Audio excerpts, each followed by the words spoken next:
Hello boys, welcome back to another session of video tutorials, and this session is meant for class 11th biology students, and this is for 11th February 2021.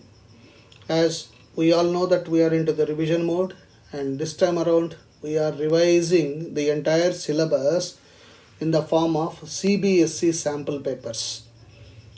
We have been doing CBSE sample paper 1 and we answered so far section A and section B. In this session we are going to answer section C as well as section D. As I have been telling you, section C consists of 5 questions and each question carries 3 marks, so 5 into 3, 15 marks weightage. And question number 26 to 30 will be the section C. And here we go. Question 26. Give the schematic representation of an overall view of Krebs cycle. So you need to draw the schematic diagram. Okay, no need to explain or write. So like this is the way you must represent. So citric acid, that's why Krebs cycle is also called citric acid cycle. And you got this CO2 getting released out, NAD plus is converting to NADH plus H plus, 5 carbon compound, CO2 or citric acid. Then you got this 4 carbon compound, of course ATP formation and NADH formation is taking place. Then FADH2 is also formed, another important. NADH and FADH, these are also energy capsules just like ATP, and they are more valuable than the ATP. And then from 4 carbon it is coming back to oxaloacetic acid. Again there is formation of NADH. Oxaloacetic acid we combining with acetyl CoA. Acetyl CoA is an enzyme forming citric acid. So this schematic diagram you have to write, and you can also mention what exactly is the 5 carbon compound, 4 carbon compound, all that, as it is discussed in our normal video tutorials. Question 27th. What is morphology? So again, during this regular video tutorials, when we were talking about the morphology of the plants, we said that morphology is the study of external features. Okay, when we talk of external features, we talk about how the overall plant looks like, how the leaf looks like, how the stem looks like, bud, flowers, estivation, all that. So when we cover all those, that comes under morphology. So it is the study of form, structure and configuration of an organism, be it a plant or animal. Next, question 28. How are photosynthesis and respiration related to each other? Photosynthesis and respiration are related to each other in certain ways. We know that respiration involves oxidation of carbohydrates, in particular glucose, to produce energy, 36 ATP molecules. Since carbohydrates for respiration are prepared during photosynthesis, hence respiration cannot happen without photosynthesis. Moreover, respiration also needs oxygen, which is a byproduct of photosynthesis. Similarly, carbon dioxide is an important raw material for photosynthesis, and much of the carbon dioxide comes as a byproduct of respiration. And the best way to explain this answer is to write the equations of both respiration as well as photosynthesis. That is C6H12O6 glucose plus O2 giving rise to CO2 plus H2O plus 36 ATP. And then photosynthesis, CO2 plus H2O, a remark, in the presence of chlorophyll, in the presence of sunlight, giving rise to starch plus H2O plus O2. So O2 is getting released, and this O2 getting released in the photosynthesis will be utilized by the respiratory reaction. Similarly, carbon dioxide, which is the byproduct of respiration, will be used as the raw material in photosynthesis. So this is how you need to write. Question number 29. Write a note on mitosis. Of course, you need to describe the 4 phases of mitosis. It occurs in body cells, somatic cells. The main stages of mitosis are 4: prophase, metaphase, anaphase, telophase. So the prophase is marked by shortening and thickening of the chromosomes. As we are seeing, first it has to be interphase. Early prophase chromosomes are long, then prophase chromosomes are becoming short and stumpy. As you are seeing, by the time late prophase comes, the chromosomes become very short and thick. And then in the metaphase, the chromosomes will be lying in the center of the plate like NCC single file. Even we can count the number of chromosomes there. And when the cell enters into anaphase, there is movement of chromosomes to opposite poles. So the movement of the chromosomes can be the clear feature of anaphase. And telophase, of course, formation of 2 nuclei with the cytoplasmic wall across the plate. So these are the characteristic features of different phases of mitosis. So centrioles move to opposite poles, nuclear envelope is dissolved, the spindle fibers begin to appear, but nucleoli disappear. In metaphase, the chromosomes are arranged in the center to form equatorial plate. The centromere lies on the equator and arms towards the poles. At anaphase, the centromere divides, separating the 2 chromatids of each pair. The chromosomes migrate towards the opposite poles. The telophase starts with chromosomes reaching opposite poles. Next, 30th question number. Write a short note on kingdom plantae. Kingdom plantae. All green plants are taken under this kingdom. Majority of the members are autotrophic. Exceptions are certain parasitic plants like Venus flytrap.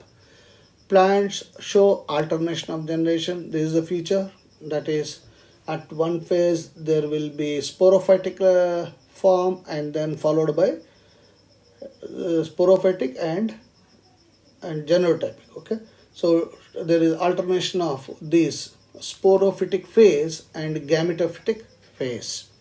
Reproduction is vegetative, asexual as well as sexual.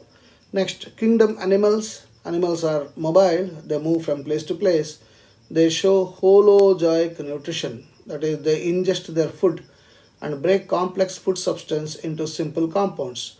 Animals can be unicellular and multicellular. Reproduction is asexual as well as sexual.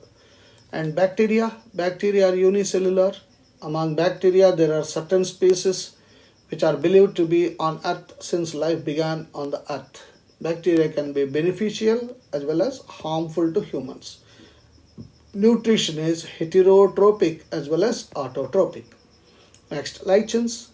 Lichens are a very good example of symbiosis, helping each other, mutual help. Lichens are a combination of algae plus fungi. The algal part provides food and base to fungal part, while the fungal part provides gases to the algae part. Also, it provides protection. Most important is protection. The fungal part secreting the chemicals will protect the algae. They are supposed to be a very good tool to identify level of pollution in a given ecosystem. That's also they are polluting indicators. Now there is a choice for this question. What is the need of classification system in biology? How did different classification systems develop over a period of time? There are millions of species on this planet, as we know. The largest phylum is Arthropoda alone comprises millions of species. To study all of them properly, we need some system for categorizing them, classifying them based on some common features or characteristics. Apart from that, think of the differences in language and you will find different names for same species in different languages. In the absence of a system of nomenclature, it would have been difficult to share scientific knowledge among the scientists of different nations throughout the world. To make things easier, and systematic, the need for classification was felt. Earlier, attempts by people like Aristotle segregated living beings into plants and animals. This was good point to start with, but there are certain limitations. Living beings which do not fit in either of the plants or animals are to be placed somewhere. So three kingdom classification was divided. The three kingdom classification was used for some time, but as none of the scientific theory is permanent, so further discoveries led to creation of five kingdom classification. The five kingdom classification is the most accepted system of classification. Now we go to section D, and in this section long answer type questions will be asked. There will be three questions in this section. Each question will be having 5 marks, and that's how section D also carries 15 marks. And for the convenience of the student, for every question of the three questions there is an internal choice. Okay. So question number 31, distinguish between Annelida and Arthropoda. Always whenever there is distinguished question, I told you put a tabular column. So one side Annelida, another side Arthropoda. Elongated and metamerically segmented body segmented, differentiated into cephalic, thoracic and abdominal regions. Okay.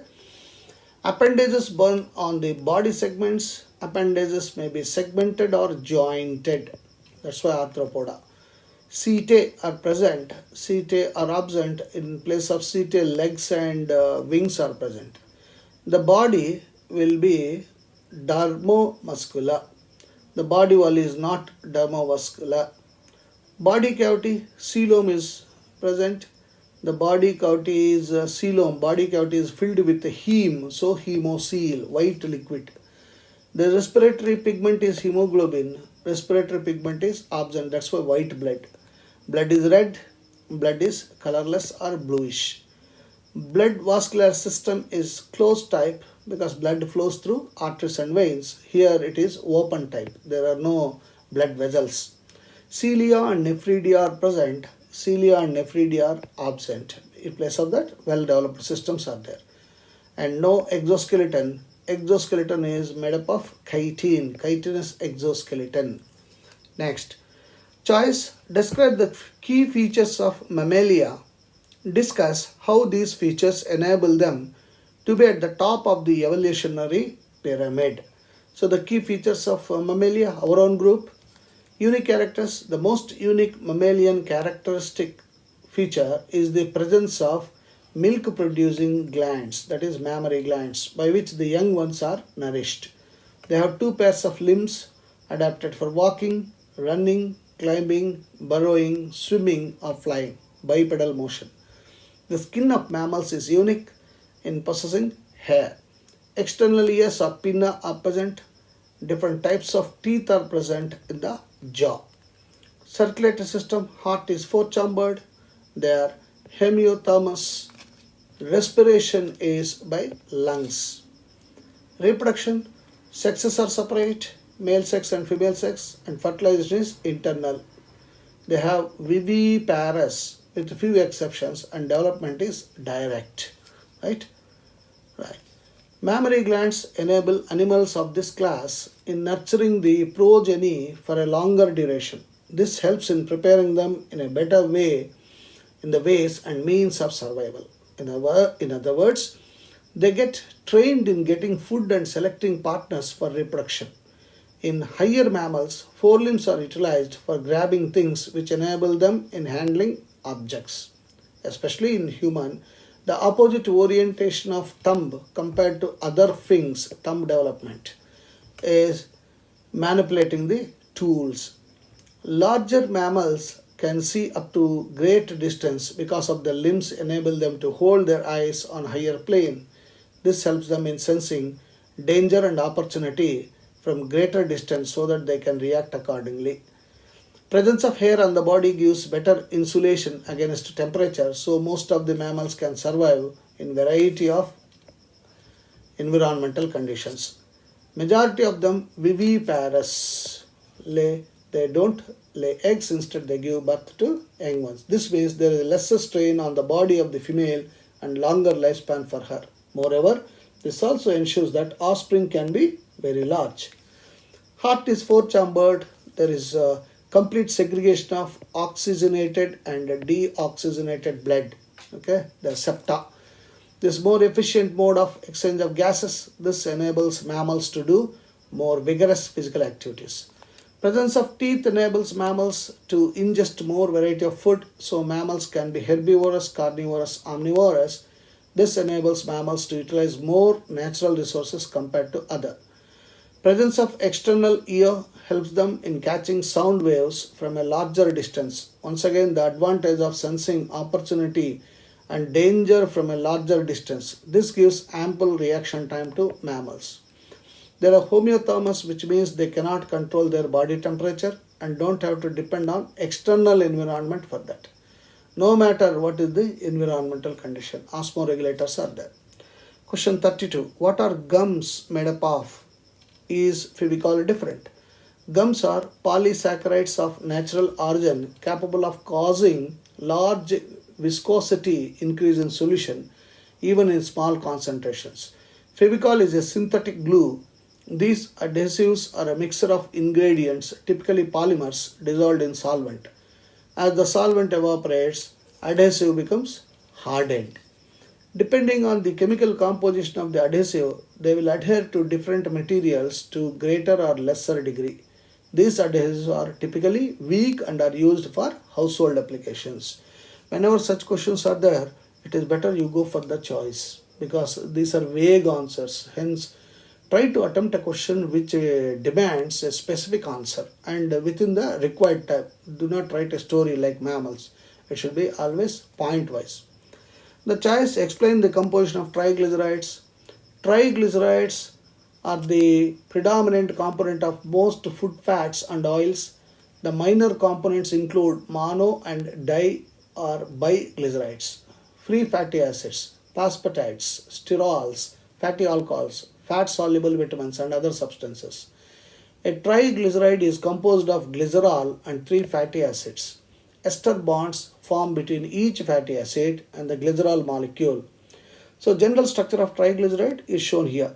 RCO, that is functional group, CH2CH dash OOCR, CH2 dash OOCR, where R dash, R double dash are longer alkyl chains. The three fatty acids RCOH, R dash COH and R double dash COH can be same. Chain lengths of fatty acids in naturally occurring triglycerides can be of varying lengths, but chains consisting of 16, 18 and 20 carbons are most common. Natural fatty acids found in plants and animals are typically composed only of even number of carbon atoms due to the way they are biosynthesized from acetyl-CoA bacteria. However, possess the ability to synthesize odd and branched chain fatty acids. Consequently, ruminant animal fat contains odd numbered fatty acids such as 15 due to the action of bacteria in the rumen. Again, avoid such questions. You can go for other interesting ones rather. These are unexpected questions. Question 33. Thrombocytes are essential for coagulation of blood. So statement is given, comment upon that. Thromboplastin, that is blood clotting, helps in the formation of an enzyme prothrombinase which inactivates heparin that converts into inactive plasma protein, that is prothrombin into active thrombin. Thrombin thus acts as proteolytic enzyme to convert fibrinogen molecule produced from liver in the presence of vitamin K to form insoluble fibrin. So you can see here thromboplastin, conversion of this prothrombinase, prothrombin to prothrombin and prothrombin to thrombin, fibrinogen becomes fibrin. This is how the clot is formed. So it is again, you better write the schematic sketch of the blood clotting. This reaction required thrombokinase, an enzyme complex which is formed by a series of linked enzymatic reactions with cascade effects, which involves a number of various factors present in the plasma in their inactive state. Both changes mentioned above require Ca2 plus ions for the reaction.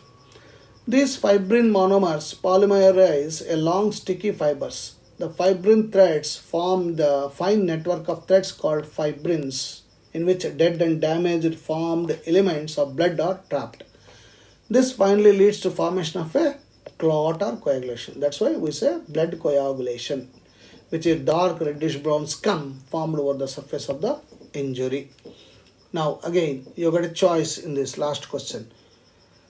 With the help of a suitable diagram, always all those boys who are very good in drawing diagrams, don't attempt that blood coagulation, attempt this question, because you are good in that, your strength is drawing good diagram. Describe the structure of human heart. So draw the diagram first, and location, of course, you know, heart, mesodermally derived organ, situated in the thoracic cavity, chest cavity, in between the two lungs, slightly tilted to left. It has the size of clenched fist, like your left hand, you fold your fist, that should be the size of your heart. Structure. The heart is protected by a double-walled membranous pericardium enclosing the pericardial fluid. The heart has 4 chambers, 2 relatively small upper chambers, like you got 2 auricles, left auricle and right auricle, then 2 ventricles, left ventricle and right ventricle, 2 auricles. In between there is a wall that's called septum. A thin muscular wall called the internal septum separates the right and left auricle, where a thick-walled inner ventricular septum separates the left and right ventricle, as you are seeing. The auricle and ventricle of the same side are also separated by thick fibrous tissue called atrioventricular septum. However, each of these septa are provided with an opening through which the 2 chambers of the same are connected, that is through valves. The opening between right auricle and right ventricle is guarded by a valve formed of 3 muscular flaps or cusps. So it is called tricuspid valve. Whereas bicuspid or mitral valve guards the opening between left auricle and left ventricle. The openings of right and left ventricles into pulmonary artery and aorta respectively are provided with semilunar valves. The valves in the heart allow the flow of blood only in one direction. This is what you need to remember. The purpose of having valves is to allow the flow of blood in one direction, from auricle to ventricles and from ventricles to pulmonary